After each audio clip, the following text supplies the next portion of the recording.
సాయంత్రం. అంటే రోజంతా పనిచేసి ఇంటికొస్తాం కదా, ఆ తలుపు తీసి లోపలికి అడుగు పెడతామో లేదో ఒక రకమైన బరువు. అది రోజంతా పనిచేసినందుకు వచ్చిన అలసట కాదు, అస్సలు కాదు. శరీరం అలసిపోయినట్టు ఉండదు. రాత్రి 8 గంటలు హాయిగా పడుకున్నా కూడా ఉదయం లేవగానే ఆ ఫ్రెష్నెస్ అనేది ఉండదు. ఏదో లోపల ఏదో సరిగ్గా లేదో అనిపిస్తది. కానీ ఏంటది అని ఎవరైనా అడిగితే చెప్పడానికి మాటలు రావు. ఒక గందరగోళం. అంతే. ఆ గందరగోళం దానికి కారణమేంటంటే బహుశా మన భాషకు, మన శరీరానికి మధ్య కనెక్షన్ ఎంగో తెగిపోయిందేమో. హ్మ్. అంటే మన శరీరమేదో ఒక స్పష్టమైన సిగ్నల్ ఇస్తూ ఉంటుంది. కానీ దాన్ని అర్థం చేసుకోడానికి, దాన్ని మాటల్లో పెట్టడానికి మన దగ్గర సరైన పదాలు లేవు.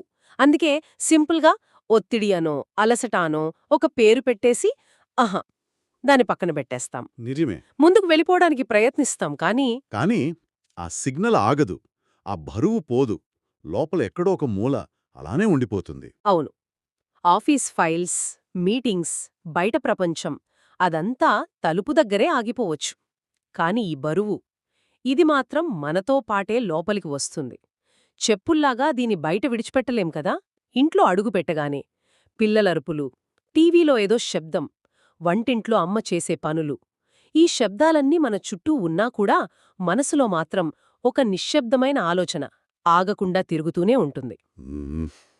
ఈరోజు మనమొక చాలా సింపుల్గా అనిపించే విషయం గురించి మాట్లాడుకుందాం. కాని బహుశా మనందర్నీ లోపలి నుండి ఏదో చేసే ఒక అనుభవమిది. ఆ బరువు, ఆ అలసట, అది నిజంగా మనం అనుకుంటున్న అలసటేనా? లేక దాని వెనుక మనకు తెలియని కథ ఏదైనా ఉందా? ఈ బుక్లోని కొన్ని ఆలోచనలు ఈ విషయంలో మనకేదైనా కొత్త దారి చూపించొచ్చేమో. అసలా తిరిగే నిశ్శబ్ద ఆలోచనలు అవేంటి? ఒకసారి ఆలోచిస్తే ఈ నెల ఎలా గడుస్తుంది? అనుకోకుండా ఏదైనా ఖర్చొస్తే, పిల్లల ఫీజులు, భవిష్యత్తు ఇవి ఇవి మనల్ని గట్టిగా అరుస్తూ భయపెట్టవు. అస్సలు భయపెట్టవు. అలా చేస్తే బహుశా మనం వాటికి వెంటనే ఏదో ఒక సమాధానం వెతుక్కుంటామేమో. కాని ఇవి అలా కాదు. ఒక సన్నని దారంలా మనల్ని చుట్టుకొని ఉంటాయి. దాని ఉనికి తెలుస్తూ ఉంటుంది. కాని దాన్ని పట్టుకోలేం, విడదీయడం ఎలాగో అస్సలర్థం కాదు. అంటే మీరు చెప్పేది ఆ ఆలోచనలకు, మనం రోజూ ఫీలయ్యే ఈ బరువుకు సంబంధం ఉందంటారా? ఎందుకంటే చాలాసార్లు మనం అనుకుంటాం కదా, ఇవన్నీ ఎవ్వరికీ లేవు, అందరికీ ఉండేవే కదా అని. మనసుని అలా సర్ది చెప్పుకుంటాం. మనసు సర్ది చెప్పుకుంటోంది. మీరు చెప్పింది కరెక్ట్. కానీ శరీరం శరీరం అలా సర్ది చెప్పుకోదు. మన మాటలను, మన లాజిక్ని అది నమ్మదు. మన ఆలోచనల బరువును అది మోస్తూనే ఉంటుంది. ఇక్కడే అసలు విషయముంది. ఓ మన మెదడులో చాలా పురాతనమైన ఒక భాగముంటుంది. దాని పని ఒకటే, ప్రమాదాన్ని పసిగట్టడం. అంతే. దానికి ఒక క్రెడిట్ కార్డ్ బిల్లుకు, ఒక అడవిలో ఎదురుగా వస్తున్న పులికి మధ్య తేడా తెలియదు. ఏంటి నిజంగానా? దానికి రెండు ఒకటే. రెండింటినీ అది ఒక ముప్పుగా, ఒక ప్రమాదంగానే చూస్తుంది. ఇది వినడానికి కొంచెం ఫన్నీగా అనిపించినా ఆలోచిస్తే చాలా లోతైన విషయం. అంటే నా మెదడు ప్రకారం నా క్రెడిట్ కార్డ్ స్టేట్మెంట్ ఒక క్రూర మృగమనమాట. అందుకునేమో అనుకోని ఖర్చు గురించి చిన్న ఆలోచన రాగానే గుండె కొంచెం వేగంగా కొట్టుకుంటోంది. అవును. శ్వాస కొంచెం తగ్గినట్టు, బిగబట్టినట్టు అనిపిస్తోంది. ఖచ్చితంగా. ఆ పాత మెదడు వెంటనే శరీరానికి సిగ్నల్స్ పంపుతుంది. ప్రమాదం వస్తోంది, సిద్ధంగా ఉండు అని. దాన్ని మనం ఫైట్ ఆర్ ఫ్లైట్ మోడ్ అంటాం. అప్పుడు కండరాలు బిగుసుకుపోతాయి, జీర్ణవ్యవస్థ పనిచేయడం నెమ్మదిస్తుంది. ఎందుకంటే శక్తి అంతా చేతుల్లోకి, కాళ్లలోకి వెళ్ళాలి. పారిపోవడానికో, పోరాడటానికో. అవును. పులి వచ్చినప్పుడు ఇది మనల్ని కాపాడుతుంది. చాలా అవసరం. కాని క్రెడిట్ కార్డ్ బిల్లు వచ్చినప్పుడు మనం పారిపోలేం, దాంతో పోరాడలేం. అవును, ఏం చేయలేం. ఆ శక్తి, ఆ ఒత్తిడి, ఆ కెమికల్స్ అన్నీ శరీరంలోనే ఉండిపోతాయి. అదే మనం రోజూ అనుభవించే ఆ బరువు, ఆ అంతుచిక్కని అలసట, ఈ శరీరానికి, ఆలోచనలకి మధ్య ఉన్న కనెక్షన్ నాకు తెలిసి భోజనం చేసేటప్పుడు చాలా స్పష్టంగా కనిపిస్తుంది. నా గుర్తుంది, కాలేజ్లో ఉన్నప్పుడు నెల చివరి వారంలో డబ్బులైపోతే కారణం లేకుండా తలనొప్పొచ్చేది. ఆకలి వేసేది కాదు. అప్పుడు దానికి నా జేబుకు సంబంధం ఉందని నేనెప్పుడు అనుకోలేదు. ఇప్పుడు కూడా ఏదైనా టెన్షన్లో ఉన్నప్పుడు తినాలనిపించదు. రోజూ మనం తినే ఆహారమే. కానీ ఆ రోజు తిన్నామా ఏదా అన్నది కూడా గుర్తుండదు. ఏదో పనిలాగా కానిచ్చేస్తాం. తిన్న తర్వాత కడుపులో హారిగా కాకుండా ఎందుకో భారంగా ఉంటుంది. కొన్నిసార్లు అసలాకలి లేకపోయినా టైం అయిందని తింటాం. కొన్నిసార్లు విపరీతమైన ఆకలున్నా తినాలనిపించదు. అవును. ఆ గందరగోళం. ఆ గందరగోళానికి మనం చాలా తేలిగ్గా డైజెషన్ ప్రాబ్లం అని ఒక పేరు పెట్టేస్తాం. అక్కడే చాలామంది చేసే పొరపాటు. అది డైజెషన్ ప్రాబ్లం కాదు, అది ఒక కమ్యూనికేషన్ ప్రాబ్లం. మన మెదడు మన పొట్టకు పంపుతున్న ఒత్తిడి సిగ్నల్స్ అవి. ఆలోచించండి, ఒక ప్రమాదం ముంచుకొస్తున్నప్పుడు శరీరం జీర్ణం చేయడంలాంటి అనవసరమైన పనులను ఆపేస్తుంది. ఓ, శక్తిని ఆదా చేస్తుందన్నమాట. ఎగ్జాక్ట్లీ, శక్తిని ఆదా చేస్తుంది. అందుకే మనసు బాగోలేనప్పుడు ఆకలి మందగిస్తుంది, లేదా తిన్నది సరిగ్గా అరగదు, కడుపులో తిప్పినట్టుండటం, గ్యాస్ లాంటివి. ఇవన్నీ మన మెదడు చెబుతున్న కథకు శరీరం ఇస్తున్న స్పందనలే. మనం దాన్ని తప్పుగా అనువదించుకుంటున్నామంతే. అంటే ఇప్పుడు నా కడుపులో వచ్చే సమస్యకు అసలు కారణం కడుపులో కాకుండా నా ఆలోచనల్లో, ఆ నిశ్శబ్దంగా తిరిగే ఆలోచనల్లో ఉందన్నమాట. ఇదొక రకంగా కళ్ళు తెరిపించే విషయం. కాని ఈ స్పందన, ఇది ఎక్కడ్నుండొచ్చింది? నాకు మాత్రమే ఇలా అవుతుందా లేక? లేదు, ఇది చాలా వరకు మనం నేర్చుకున్న స్పందన. దీనికోసం మనం కొంచెం వెనక్కి వెళ్ళాలి. మన చిన్నప్పటి అనుభవాల్లోకి. మన ఇళ్లల్లో మన పెద్దవాళ్లు డబ్బు గురించి ఆందోళన పడినప్పుడు ఇంట్లో వాతావరణం ఎలా ఉండేది? నిశ్శబ్దంగా. మాటలు చాలా తక్కువగా ఉండేవి. ఎవరూ ఏమీ చెప్పరు. కాని ఆ గదిలో ఉన్న బరువు, ఆ నిశ్శబ్దంలో ఉన్న ఆందోళన మనకు తెలిసిపోయేది. ఆ వయసులో దానికి పేరేంటో మాకు తెలీదు. కాని ఆ ఫీలింగ్ మాత్రం మనలో ఎక్కడో ఒక మూల అలా కూర్చుండిపోయింది. ఇప్పుడు మనం పెద్దవాళ్లమయ్యాక అదే నిశ్శబ్దాన్ని మనమే మోస్తున్నాం. మనసులో మాట లేకపోయినా శరీరంలో ఆ పాత ఒత్తిడి స్పందిస్తూనే ఉంది. ఇది ఎవరి తప్పు కాదు. ఇందులో ఎవరిని నిందించాల్సిన అవసరం లేదు. ఇది మనం పరిస్థితుల నుండి, మన వాతావరణం నుండి నేర్చుకున్న ఒక స్పందన, ఒక లెర్న్డ్ రెస్పాన్స్ అంటారు కదా, అలా. Learned response. ప్రతి పైసా జాగ్రత్తగా వాడాలి, ఎప్పుడూ రిస్క్ తీసుకోకూడదు, అనుకోని ఖర్చుల కోసం సిద్ధంగా ఉండాలి. ఈ సందేశాలన్నీ మంచివే, మనల్ని కాపాడటానికే. కానీ మన శరీరం చాలా కాలంగా ఒకే సందేశాన్ని తీసుకుంటుంది.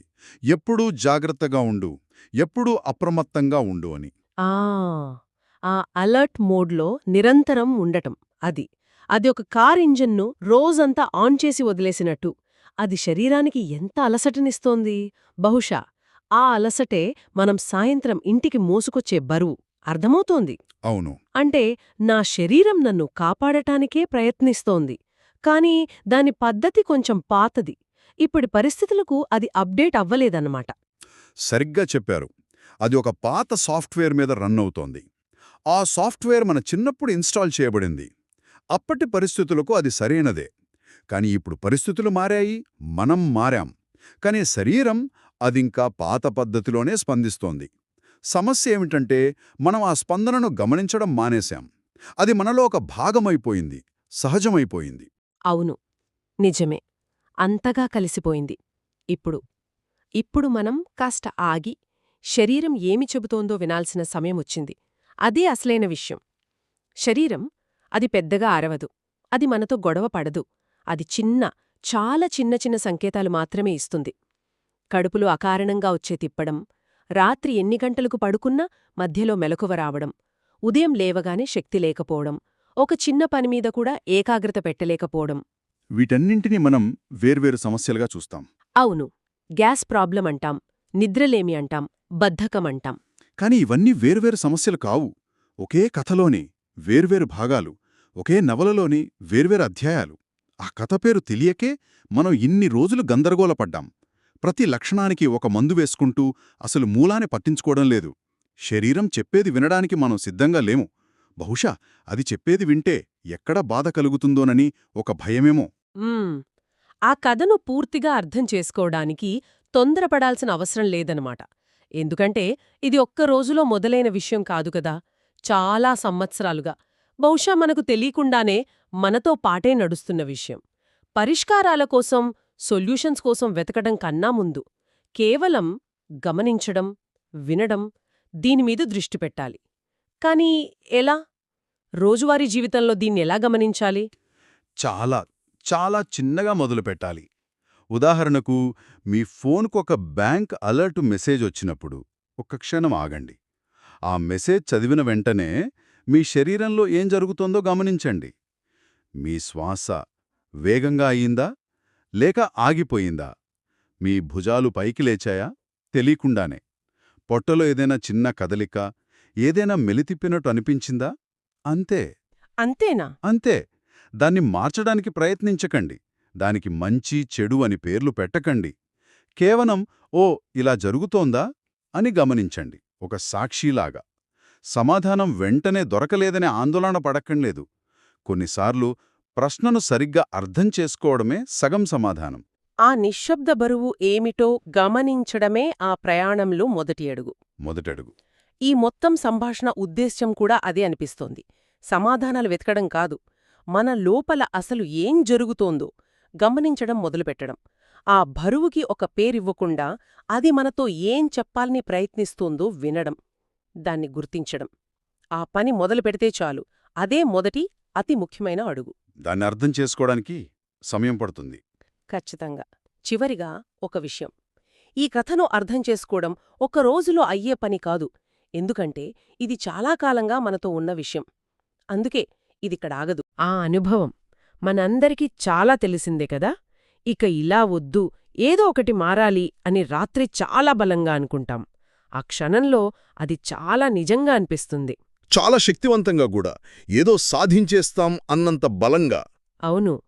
కాని మరుసటి రోజు ఉదయం లేవగానే ఆ బలమంతా ఎటోపోతుంది. మళ్ళీ అదే రొటీన్, అదే అలవాట్లు, మళ్ళీ అదే చిరాకు, మనమీద మనకే. ఆ చక్రం. అది ఎందుకు అలా తిరుగుతూనే ఉంటుంది?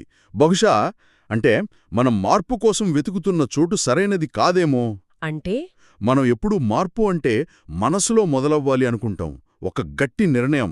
ఒక సంకల్పం. అవును, కాని అసలు మార్పు అక్కడ మొదలవ్వదేమో. దానికంటే చాలా లోతుగా మన శరీరంలో మొదలవుతుందేమో. మార్పు శరీరంలో మొదలవ్వడమా? అది వినడానికి చాలా చాలా వింతగా ఉంది. కొంచెం కొత్తగా అనిపిస్తోంది. ఎందుకంటే మనం ఎప్పుడూ మనసు మారితే అన్నీ మారతాయని నమ్ముతాం కదా. అవును, కాని ఒక్కసారి దీన్ని వేరేలా ఆలోచిద్దాం. ఒకవేళ శరీరం ముందు ప్రశాంతపడితే మనసు దానంతటదే నిలకడగా మారుతుందా? ఏమో. ఈరోజు మనం మాట్లాడుకునేది దాని గురించే. సరే, ఇక్కడ శరీరం మారడం అంటే జిమ్కి వెళ్లడం లాంటిదా? అది కాదు. ఇక్కడ మనం మాట్లాడుకునేది బయట కనిపించే మార్పుల గురించి కాదు, చాలా లోపల మన నాడీ వ్యవస్థ స్థాయిలో జరిగే మార్పు. ఈ మార్పుకి పునాది ఏంటంటే శరీరం సురక్షితంగా ఉందని భావించడం. సురక్షితంగా భావించడమా? అంటే మనకు తెలియకుండానే లోపలొక బిగుతుంటుంది చూశారా? ఎప్పుడూ ఏదో ఒక టెన్షన్. అవును, కడుపులో ఏదో రాయపెట్టినట్టు. సరిగ్గా. ఆ బిగుతు మెల్లగా సడలడం, మనం పీల్చే శ్వాస గమనిస్తే చాలా పైపైన ఉంటుంది, అది కొంచెం లోతుగా వెళ్లడం. రాత్రి పడుకోగానే నిద్రపట్టడం. అవును, గంటల తరబడి అటూ ఇటు దొరలకుండా శరీరం కాస్త విశ్రాంతిలోకి జారడం. ఇవన్నీ చాలా చిన్న చిన్న సంకేతాలు. శరీరం మనతో మాట్లాడుతున్న భాష. పర్లేదు, ఇక్కడ ప్రమాదమేమీ లేదు, నువ్వు రిలాక్స్ అవ్వచ్చు అని తనకు తాను చెప్పుకోవడం. అయితే ఇక్కడొక విషయం ఉంది.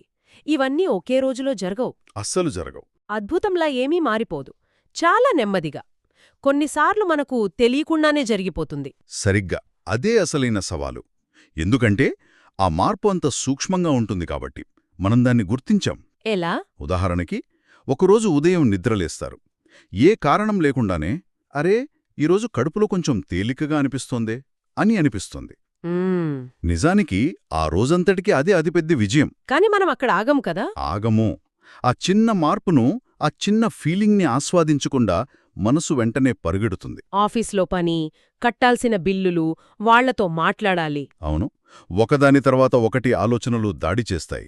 శరీరం కష్టపడి సంపాదించుకున్న ఆ చిన్నపాటి ప్రశాంతతను మనసు చేసే గోల మళ్లీ కప్పేస్తోంది. అంటే శరీరం ఒక అడుగు ముందుకు వేస్తే మనస్సు దాన్ని 10 అడుగులు వెనక్కి లాగుతోంది. ఇది చాలామందికి అనుభవమయ్యే విషయమే. సరిగ్గా. ఇప్పుడు ఇంకొకరి జీవితాన్ని ఊహించుకుందాం. ఒంటరిగా ఉంటున్న ఒక వ్యక్తి, చుట్టూ మనుషులు ఉన్నా కూడా లోపలేదో తెలియని భయం. డబ్బు గురించో, భవిష్యత్తు గురించో. ఏదో ఒకటి. అది వాళ్ళు ఎవరితోనూ చెప్పరు. బహుశా వాళ్లక్కూడా ఆ భయముందని స్పష్టంగా తెలియకపోవచ్చు. కాని ఆ చెప్పని భయం, ఆ మౌనమైన ఆందోళన శరీరం మీద తన ప్రభావాన్ని చూపిస్తుంది. అది ఎలా? మన సిస్టమ్ ఎప్పుడూ ఒక రకమైన అలర్ట్ మోడ్లో ఉండిపోతుంది. అంటే నిరంతరం ప్రమాదం కోసం వెతుకుతూ ఉంటుంది. దీనివల్ల రాత్రి నిద్ర సరిగ్గా పట్టదు. పట్టినా గాఢంగా ఉండదు. చిన్న శబ్దానికే మెలక వచ్చేస్తుంది. ఉదయం లేవగానే కారణం లేకుండానే కడుపులో బరువుగా ఉంటుంది. రోజంతా ఏదో తెలియని నీరసం, శక్తి లేనట్టు. ఇక్కడ మనం చేసే తప్పేంటంటే దీన్నంతట్నీ మన బలహీనత అనుకుంటాం. అవును, నాలో ఏదో లోపముంది, నేను ధైర్యంగా లేను, నేను సోమరిని అని మనల్ని మనమే తిట్టుకుంటాం. కాని వాస్తవానికి అది బలహీనత కాదు. కాదు, అది ఆ పరిస్థితుల్లో శరీరం తనను తాను కాపాడుకోవడానికి పెంచుకున్న ఒక జాగ్రత్త. ఒక రక్షణ కవచం లాంటిది. సరిగ్గా. ఇది వింటుంటే నాకొకటి అనిపిస్తోంది. మనం ఎప్పుడూ మన శరీరాన్ని ఒక శత్రువులా చూస్తాం. నిజమే. అది మన మాట వినట్లేదని, మనల్ని ఇబ్బంది పెడుతోందని అనుకుంటాం. అది పాడైపోయిందనుకుంటాం. కానీ మీరు చెప్పేది వింటుంటే అసలు విషయం అది కాదనిపిస్తోంది. మన శరీరం మనల్ని రక్షించడానికి ప్రయత్నించి అలసిపోయింది. అవును, ఆ అలసటే మనకు నీరసంగా బరువుగా కనిపిస్తోంది. మన శరీరం మన పరిస్థితులకు అనుగుణంగా తన భాషను మార్చుకుంటుందన్నమాట. నిరంతరం. మనం ఆ భాషను అర్థం చేసుకోవడం లేదు. దాన్ని తప్పుగా అనువదించుకుంటున్నాం. అది సహాయం కోసం అరుస్తుంటే మనం అది మనల్ని తిడుతోందని అపార్థం చేసుకుంటున్నాం. సరే, మరి ఈ అలసట నుండి బయటపడటం అంటే ఏంటి? కోలుకోవడమంటే నిజమైన అర్థమేంటి? ఇక్కడ కూడా మనం ఒక పెద్ద అపోహలో ఉంటాం. కోలుకోవడమంటే జీవితంలో ఉన్న సమస్యలన్నీ పోవడం కాదు. అప్పులు తీరిపోవడం, ఉద్యోగం రావడం, ఇవి కాదా? అవి జరిగితే సంతోషమే. కాని అసలైన మార్పు అది కాదు. అసలైన కోలుకోవడమంటే సమస్యలు అలానే ఉన్నప్పటికీ వాటి మధ్య కూడా ఒక్క క్షణం ఊపిరి పీల్చుకోగలగటం. ఆ తుఫాను మధ్యలో కూడా ఒక్క నిమిషం నిశ్శబ్దంగా స్థిరంగా నిలబడగలగటం. ఇది వినడానికి బాగుంది, కానీ రోజువారీ జీవితంలో దీన్ని ఎలా చూడాలి? ఏవైనా చిన్న ఉదాహరణలున్నాయా? చాలా చిన్న విషయాలు. మనం భోజనం చేసిన వెంటనే ఏం చేస్తాం? వెంటనే ఫోన్ చూస్తాం, లేదా పనిలోకి వెళ్ళిపోతాం. అవును. అలా కాకుండా ఒకరోజు భోజనం చేశాక కేవలం 5 నిమిషాలు ఏమీ చేయకుండా, ఫోన్ చూడకుండా ప్రశాంతంగా కూర్చోవటం. కిటికీలోంచి బయటకు చూస్తూ. అంతే. అది శరీరానికి మనమిచ్చే ఒక చిన్న సంకేతం. ఇప్పుడు తినడానికి సమయం, అంతా సురక్షితమే అని. అవును, జీర్ణక్రియ జరగడానికి ఇప్పుడు టైం ఉంది, కంగారు పడాల్సిన అవసరం లేదు అని. లేదా నడుస్తున్నప్పుడు ఆ హడావిడిలో ఒక్క క్షణం మనసు ఖాళీగా అనిపించటం. అది కూడా. అలాంటి చిన్న క్షణాలే నెమ్మదిగా శరీరానికి ఆ భద్రత అనే భావనను తిరిగి నేర్పుతాయి. ఇంత చిన్న విషయాలు అంత పెద్ద మార్పును తీసుకొస్తాయా? ఎందుకంటే మార్పు అనేది ఒకేసారి కొండను ఎక్కడం కాదు. అది రోజూ వేసే కొన్ని వేల చిన్న అడుగుల సమాహారం. ఆ అడుగులు ఎంత చిన్నమైనా పర్లేదు. ఇది వింటుంటే నాకు అందరూ అడిగే ప్రశ్న గుర్తొస్తుంది. అసలు నా జీవితంలోకి శాంతి ఎప్పుడొస్తుంది అని. ఆ ప్రశ్నకు సమాధానం ఒక తేదీ కాదు, ఒక సంఘటన కాదు. ఫలానా లక్ష్యం పూర్తయ్యాక శాంతి వస్తుంది అనేది ఒక భ్రమ. అవును, శాంతి అనేది బయట్నుంచొచ్చేది కాదు, అది లోపల అనుభవించేది. అది ఒక అనుభూతి. ఆ అనుభూతి ఎలా ఉంటుంది? మీ చుట్టూ సమస్యలున్నా, గందరగోళమున్నా మీ శరీరం కుప్పకూలిపోకుండా నిలబడగలగడం. లోపల ఒక రకమైన స్థిరత్వం. ఒక నిలకడ. బయట ఎంత పెద్ద గాలి వీచినా లోపల దీపం ఆరిపోకుండా నిలకడగా వెలగడం లాంటిది. అంటే సమస్యలు పోయినప్పుడు వచ్చేది కాదు శాంతి. కాదు. సమస్యలతో పాటు జీవించగలిగే అంతర్గత శక్తి వచ్చినప్పుడు వచ్చేదే అసలైన శాంతి. సరిగ్గా. ఈ మాటలు వింటున్నప్పుడు లోపలేదో కదిలినట్టనిపిస్తుంది. అది సహజమేననిపిస్తుంది. చాలా సహజం. ఎందుకంటే ఇవి కొత్త విషయాలు కావేమో. ఇవన్నీ మన శరీరాలకి ఎప్పటినుంచో తెలిసిన నిజాలు. అవి మనతో ఈ భాషలోనే మాట్లాడుతూ ఉన్నాయి. కాని మన మనసు చేసే గోలలో ఆ గొంతుక మనకు వినిపించడం లేదు. మనం దాన్ని విస్మరిస్తున్నాం. బహుశా ఇప్పుడిప్పుడే దాన్ని వినడం మొదలుపెట్టాం. అంతే. అంటే సమాధానం మనలోనే ఉంది, కాని మనం బయటెక్కడో వెతుకుతున్నాం. అవును.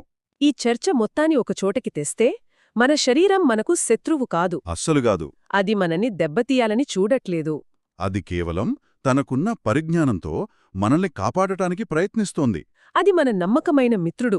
మనం దాన్ని చాలా కాలంగా అపార్థం చేసుకుంటున్నాం. అందుకే ఈ సంభాషణను మనం ఒక ముగింపులా చూడకూడదు. ఒక ఆలోచన కొనసాగింపులా. అవును. ఇది సమాధానం కాదు, సరైన ప్రశ్న వెయ్యడానికి ఒక దారి మాత్రమే. ఈ సంభాషణ అంతా విన్నాక నా మదిలో ఒకే ఒక ప్రశ్న మిగిలిపోయింది. ఒకవేళ ఇన్నాళ్లు మనం మన శరీరం భాషను తప్పుగా అర్థం చేసుకుంటుంటే, దాని బరువును బలహీనత అని, దాని అలసటను సోమరితనమని, దాని ఆందోళనను పిరికితనమని అనుకుంటూ ఉంటే, అది నిజంగా మనకు ఏమి చెప్పాలని ప్రయత్నిస్తోంది? మనం దేనిని వినడం లేదు. అసలు ఈ ఆలోచన ఎక్కడ్నుంచి మొదలవుతుందంటే, మన జీవితంలో కొన్ని సమస్యలుంటాయి. హ్మ్, వాటిని పరిష్కరించాలి, ముందుకు వెళ్ళాలి అని అందరూ అంటారు. కానీ కొన్ని సమస్యలు అలా ఉండిపోతాయి. అవును. ఉదాహరణకి డబ్బు గురించిన భయం. అది ఈ రోజు మాట్లాడితే రేపు పోయేది కాదు కదా. అస్సలు కాదు. అలాంటప్పుడు ఆ ఒత్తిడి మధ్యలో ప్రశాంతంగా ఉండటం సాధ్యమేనా? అసలు ఈ వెల్నెస్ గురించి మాట్లాడటమే ఒక మోసంలా అనిపించదా కొన్నిసార్లు? మీరు చాలా ముఖ్యమైన పాయింట్ లేవనెత్తారు. ఎందుకంటే మనం ఎప్పుడూ సమస్యల్ని పరిష్కరించడం గురించి ఆలోచిస్తాం. అవును. బహుశా అసలు విషయం అది కాదేమో. ఆ సమస్యలు ఉన్నప్పటికీ వాటి మధ్యలో కూడా మన శరీరంతో మనం ఒక స్నేహాన్ని కొనసాగించడం గురించేమో ఇదంతా. శరీరంతో స్నేహమా? అంటే మనం మన శరీరాన్ని ఎప్పుడూ ఒక సాధనంగా చూస్తాం. దాన్ని లాగాలి, దాన్ని నెట్టాలి, దాన్ని ఒక దారిలో పెట్టాలి అని. కరెక్ట్. అలా కాకుండా అది ఏం చెబుతుందో కొంచెం వినడం. వెల్నెస్ అంటే శరీరాన్ని బలవంతం చేయడం కాదు, దానితో కలిసి నడవడమని ఆ ఆలోచన. అంటే మన శరీరం కూడా మనతో మాట్లాడుతుందంటారా? నిరంతరం, ప్రతిక్షణం. మనం దాన్ని శరీరం గమనిస్తుందని సింపుల్గా అనొచ్చు, కాని దాని వెనుక ఒక పెద్ద సైన్స్ ఉంది. ఓకే. మనలో ఆటోనామినస్ నర్వస్ సిస్టమ్ అని ఒకటుంటుంది. దానికి 2 భాగాలు. ఒకటి సింపథెటిక్ సిస్టమ్. అంటే ఫైట్ ఆర్ ఫ్లైట్ అంటారే అదా? అవును, సరిగ్గా అదే. ప్రమాదం వచ్చినప్పుడు మనల్ని సిద్ధం చేసేది. మన గుండె వేగంగా కొట్టుకోవడం, ఊపిరి అందకపోవడం, అదంతా దాని పని. మరి రెండోది పారాసింపథెటిక్. అంటే రెస్ట్ అండ్ డైజెస్ట్. మనల్ని ప్రశాంతంగా సురక్షితంగా ఉంచేది. అంటే ప్రమాదం తొలగిపోయాక మళ్ళీ నెమ్మదిగా సాధారణ స్థితికొస్తాం కదా, అది దీనివల్లన్మాట. ఖచ్చితంగా. కాని ఇక్కడే అసలు సమస్య మొదలవుతుంది. ఎక్కడ? డబ్బు గురించిన భయం లాంటి దీర్ఘకాలిక ఒత్తిడి ఉన్నప్పుడు మన శరీరం ఎప్పుడూ ఆ ప్రమాదాన్ని చూస్తూనే ఉంటుంది. అంటే నిజంగా ప్రమాదం లేకపోయినా కూడానా? లేకపోయినా కూడా మెదడు ప్రమాదం ఉందనే సంకేతాలు పంపుతూనే ఉంటుంది. దాంతో ఆ సింపాథెటిక్ సిస్టమ్ రోజంతా 24/7 ఆన్లోనే ఉంటుంది. అంటే మనం నిద్రపోతున్నప్పుడు కూడా? శరీరం ఒక యుద్ధానికి సిద్ధంగా ఉంటుందన్నమాట. అవును. అందుకే సమస్యలను పరిష్కరించడం కన్నా ముందు ఈ నిరంతరం ఆన్లో ఉన్న సిస్టమ్ను ఎలా నెమ్మదింపజేయాలో తెలుసుకోవడం ముఖ్యం. ఇది వింటుంటేనే కొంచెం ఆందోళనగా ఉంది. అంటే మనం నిరంతరం ఒక అలర్ట్ మోడ్లో బతుకుతున్నాం. దీనివల్ల మన శరీరంలో ఏం జరుగుతుంది? అక్కడికే వస్తున్నాను. ఈ సింపథెటిక్ సిస్టమ్ నిరంతరం యాక్టివ్గా ఉన్నప్పుడు మన శరీరం కార్టిసాల్ అనే ఒక స్ట్రెస్ హార్మోన్ను ఎక్కువగా విడుదల చేస్తుంది. కార్టిసాల్ విన్నట్టున్నాను. కొద్దిసేపటికైతే అది మంచిదే, మనకు శక్తినిస్తుంది. కాని అదే పనిగా మన రక్తంలో ఉంటే అది ఒక విషంలా పనిచేస్తుంది. ఓ, మన జీర్ణ వ్యవస్థను దెబ్బతీస్తుంది. అందుకే ఒత్తిడిలో ఉన్నప్పుడు తిన్నది అరగదు, కడుపు ఉబ్బరంగా ఉంటుంది. అవును. చాలామందికి ఇది అనుభవమే. మన నిద్రను పాడు చేస్తుంది. రాత్రంతా పడుకున్నా ఉదయం లేవగానే అలసిపోయినట్టు అనిపించడానికి కారణం అదే. చివరికి మన రోగనిరోధక శక్తిని కూడా తగ్గిస్తుంది. అంటే మనకొచ్చే చాలా అనారోగ్యాలకు మూలం మన మనస్సులో కాదు, మన నాడీ వ్యవస్థలో ఉందన్నమాట. చాలా వరకు. మరి దీన్ని ఎలా మార్చాలి? ఈ కార్టిజాల్ స్థాయిని తగ్గించి ఆ ప్రశాంతంగా ఉండే పారాసింపథెటిక్ సిస్టమ్ను ఎలా యాక్టివేట్ చేయాలి? దీనికేమైనా పెద్ద పెద్ద యోగాలు, ధ్యానాలు చేయాలా? అక్కడే ఒక అందమైన విషయం ఉంది. మన నాడీ వ్యవస్థను శాంతపరచడానికి పెద్ద మార్పులు అవసరం లేదు. అవునా? దానికి కావలసింది చిన్న సురక్షితమైన సంకేతాలు. చిన్న సంకేతాలా? ఉదాహరణకి ఉదయం లేవగానే ఆ హడావుడిలో ఫోన్ చూడకుండా ఒక 5 నిమిషాలు ఒక వేడి టీకప్పును 2 చేతులతో పట్టుకుని నిశ్శబ్దంగా కిటికీ వైపు చూడటం. అంతేనా? అంతే. మీరు ఆ వేడి కప్పును పట్టుకున్నప్పుడు ఆ స్పర్శ, ఆ వెచ్చదనం మీ నాడీ వ్యవస్థకు ఒక సిగ్నల్ పంపుతుంది, నువ్వు సురక్షితంగా ఉన్నావు అని. అదా విషయం. ఆ ఒక క్షణంలో కార్టిసాల్ స్థాయి నిజంగా కొద్దిగా తగ్గుతుంది. ఇది బయటకు కనిపించేంత పెద్ద మార్పు కాదు, కానీ శరీరం ఆ చిన్న ఉపశమనాన్ని గమనిస్తుంది. ఇది చాలా బావుంది. అంటే రాత్రి పడుకునే ముందు ఆ ఫోన్ పక్కన పెట్టి రూంలో లైట్లన్నీ ఆపేసి ఒక చిన్న దీపం వెలిగించి ఆ వెలుగును చూస్తూ కూర్చోవడం కూడా ఇలాంటిదేనేమో. ఖచ్చితంగా. ఆ కాంతి కదలకుండా ఉండటం అదొక భద్రతనిస్తుంది కదా. అక్కడ మనం ఏమీ సాధించట్లేదు, ఏ సమస్యను పరిష్కరించట్లేదు, కేవలం ఉండడం. అదే, ఆ మాట చాలా ముఖ్యం. కేవలం ఉండటం. ఈ చిన్న పనులనే సొమాటిక్ ప్రాక్టీసెస్ అంటారు. అంటే శరీరం ద్వారా మనసును ప్రభావితం చేయడం. కానీ ఇవి ఎవరికి చెప్పుకోలేం కదా ఈరోజు నేను కిటికీ వైపు చూశాను నా జీవితం మారిపోయింది అని. చెప్పలేం. అవసరం కూడా లేదు. ఈ పనులు బయటి ప్రపంచానికి కనిపించవు, కాని మన నాడీ వ్యవస్థకు కనిపిస్తాయి. హ, ఆ మార్పులు కూడా అంతే సూక్ష్మంగా ఉంటాయి. మీకే నెమ్మదిగా అనిపిస్తుంది, తిన్న తర్వాత కడుపులో భారం తగ్గినట్టు, ఓకే. నిద్ర కొంచెం లోతుగా పట్టినట్టు, అవును. ఉదయం లేవగానే గుండెలో ఉండే ఆందోళన, ఆ తీవ్రత 10 నుండి 7కు తగ్గినట్టు. ఇవి సోషల్ మీడియాలో పోస్ట్ చేసుకునే విజయాలు కాదు. కాదు. కాని జీవితం లోపల నుండి మారుతోందని చెప్పడానికి ఇవే అసలైన సంకేతాలు. అయితే ఇక్కడ నాకు సందేహం వస్తుంది. అడగండి. మనం శరీరాన్ని శాంతపరచడం గురించి మాట్లాడుతున్నాం, ఇది చాలా బాగుంది. కానీ అసలు సమస్య డబ్బు లేదనే భయం కదా. ఆ భయానికి కారణం మన ఆలోచనా విధానమని కూడా అంటారు కదా. నా దగ్గర ఎప్పుడూ డబ్బులుండవు, లేదా నేను బాగుపడను లాంటి ఆలోచనలు. అవును. మరి కేవలం శరీరమీద దృష్టి పెట్టడమనేది అసలు సమస్య నుండి, అంటే మన ఆలోచనల నుండి పారిపోవడమే అవుతుంది కదా. ఈ రెండిటినీ ఎలా కలపాలి? ఇది చాలా అద్భుతమైన ప్రశ్న. ఎందుకంటే ఇక్కడే చాలామంది తప్పుదారి పడతారు. హ్మ్, ఈ రెండో ఆలోచనలు ఒకదానికొకటి వ్యతిరేకం కాదు. అవి ఒకదానికొకటి పూరకాలు. అంటే మీరు చెప్పింది 100కి 100 నిజం. మన ఆర్థిక భయాలకు కారణం మనకున్న డబ్బు కాదు, డబ్బు గురించి మనకున్న నమ్మకాలు. కానీ మీరు తీవ్రమైన ఒత్తిడిలో ఉన్నప్పుడు, అంటే మీ సింపథెటిక్ సిస్టమ్ పూర్తిగా ఆన్లో ఉన్నప్పుడు, మీ మెదడులోని తార్కికంగా ఆలోచించే భాగం, ఆ ప్రీఫ్రంటల్ కార్టెక్స్ సరిగ్గా పనిచెయ్యదు. ఓకే. ఆ సమయంలో పాజిటివ్గా ఆలోచించు అని చెప్పడం తుఫానులో ఉన్న పడవకు పెయింట్ వేయమని చెప్పినట్టు ఉంటుంది. పర్థం లేని పని. ఇప్పుడు నాకు కనెక్ట్ అవుతోంది. అంటే ముందు ఆ తుఫానుని ఆపాలి, సరిగ్గా. ముందు శరీరాన్ని శాంతపరిచి ఆ ఫైట్ ఆర్ ఫ్లైట్ మోడ్ నుండి బయటకు తీసుకురావాలి. అవును. ఆ పారాసింపథెటిక్ సిస్టమ్ యాక్టివేట్ అయ్యాక మెదడు మళ్ళీ సరిగ్గా ఆలోచించడం మొదలుపెడుతుంది. ఎగ్జాక్ట్లీ. అప్పుడు మీకు శక్తి, స్పష్టత ఉంటాయి, మీ ఆలోచనలను గమనించడానికి, వాటిని ప్రశ్నించడానికి. అంటే ఇదొక 2 దశల ప్రక్రియ అన్నమాట. శరీరం కొంచెం రిలాక్స్ అయ్యాక అప్పుడు కూచుని మిమ్మల్ని మీరు ప్రశ్నించుకోవచ్చు.